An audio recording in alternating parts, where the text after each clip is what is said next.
the north. After the Punic Wars, Rome was a Mediterranean power, and such she would remain as long as the Roman Empire endured. And the Roman Empire formed the cradle in which Western culture as we know it came to fruition. Here we go. In the Greco-Roman world, the world of Greek culture modified by and ultimately in some sense protected by Rome. That is the mainstream of our cultural legacy and the series of wars which brought Rome to prominence. And the series of wars which had Rome lost would assuredly have brought it about that Rome achieved nothing like that state were the Punic Wars. The toughest that Rome fought until the wars that brought Rome down. Okay, so yes, it's true that without the Roman Empire, what we know of Greek culture, quote unquote, however you define that, the plays, the ideas, Plato, Aristotle, Socrates, and all of that, how much we know, what sort of picture we would really have of classical Greek and probably Hellenistic Greek culture without the Roman Empire would be different, because the Romans did import a lot of that, and to some extent, in some areas, incorporated. But there was also a sort of chauvinistic disdain for Greece, not in the same way that there was disdain for Carthage. We don't know really anything about Carthaginian culture, which was quite distinct from Greek culture. It really wasn't even Greek. There was very little, if any, relationship between the Phoenician culture, which was very ancient, and Greek culture. There was really no connection between them. And of course, Carthage was a descendant of the Phoenician society. The word Punic, for Punic Wars, is a Latinized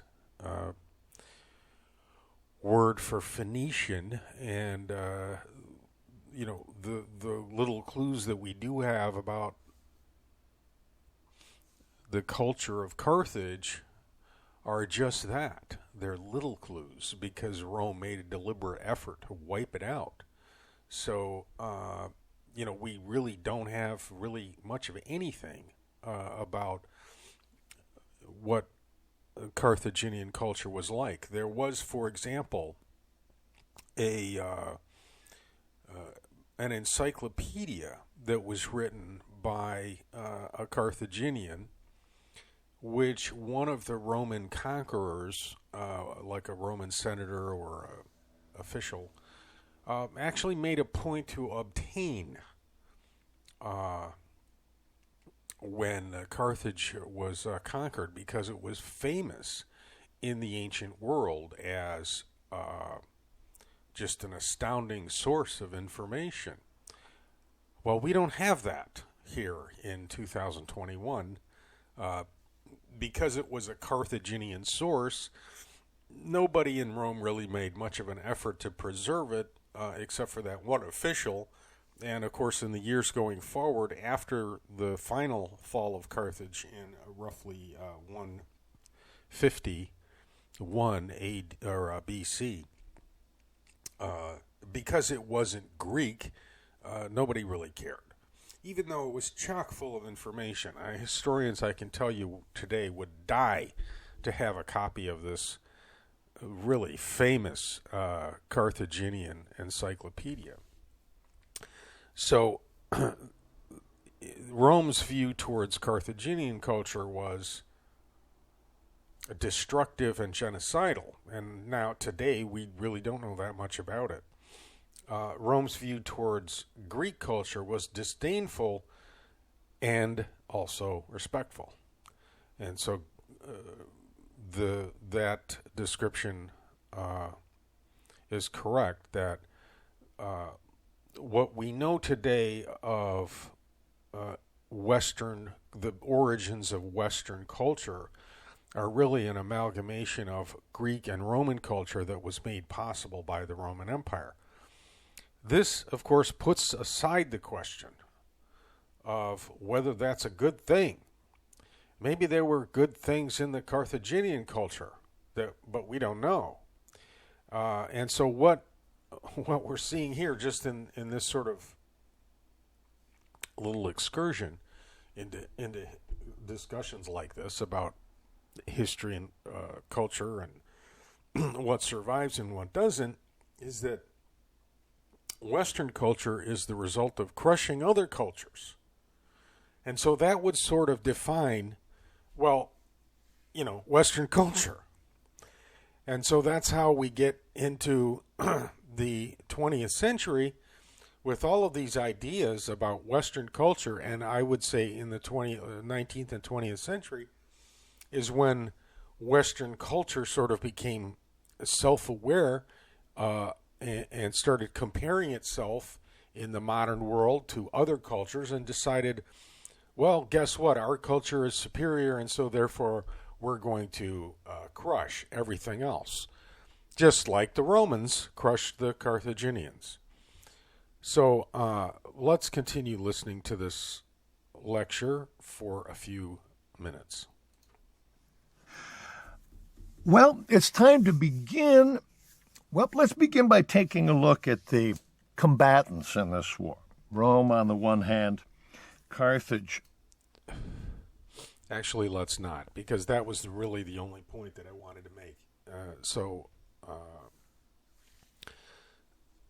Let's conclude by saying that this is a very typical example in Western education of discussions that touch on this concept and idea of Western culture. But it doesn't, include, at least in this case, it doesn't include a critique. Now, critiques of Western culture, like the one I'm presenting here, exist. But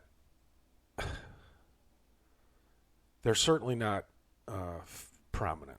They're not a feature. They're not, in this lecture which is about the Punic Wars, it's not about, it's not a forensic exposition of Western culture. So we understand that.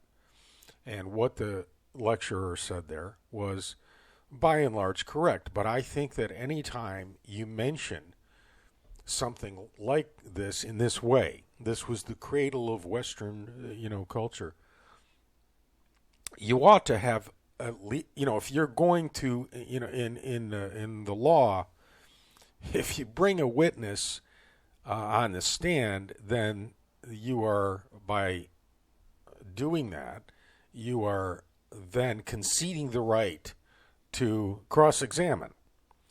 So if you invoke Western culture in any way, then I think you are obliged, if you are, let's say, an honest person in the academy, I think you are obliged to mention the fact that there are critiques of Western culture. And what Western culture is or was or has become is due in part to the destruction of other cultures. And that itself has affected and shaped the topography of Western culture, and may be connected to some of those aspects of Western civilization today that we don't like, or that are counterproductive, or that are brutal, and risk the end of human civilization itself, like racism and genocide and climate forcing and all of these things, how much of that is justified in the minds of, some people, let's say cultural chauvinists, because it relates to some ideas they have about what is right and wrong, or what should be allowed and what shouldn't be allowed. And if anything, culture largely defines those things, those limits. So, this is, I guess, what I would like people to do is that whenever they hear, Western culture, whenever they hear that phrase, whenever that phrase is invoked or suggested or implied, the critique of that ought to immediately come to mind, or at least be present. Because, and there's a reason for it, let's say my culture is that unless we understand why we are doing things in the world today that are putting the entire human species at risk of extinction, we're not going to be able to do much to change it. So, and to the extent that all of that is driven or justified by Western culture, then that critique, if that critique is not present, then that's going to continue. Those destructive acts will continue in the absence of critique. And I'm not talking about theory, although that's nothing wrong with that. But theory in the absence of action is useless. So critique is not just words.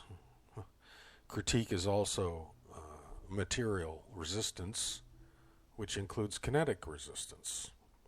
And, take of that or interpret that how you will. Well, anyway, thanks for listening to my little diatribe, and I hope you have a great life. On the other.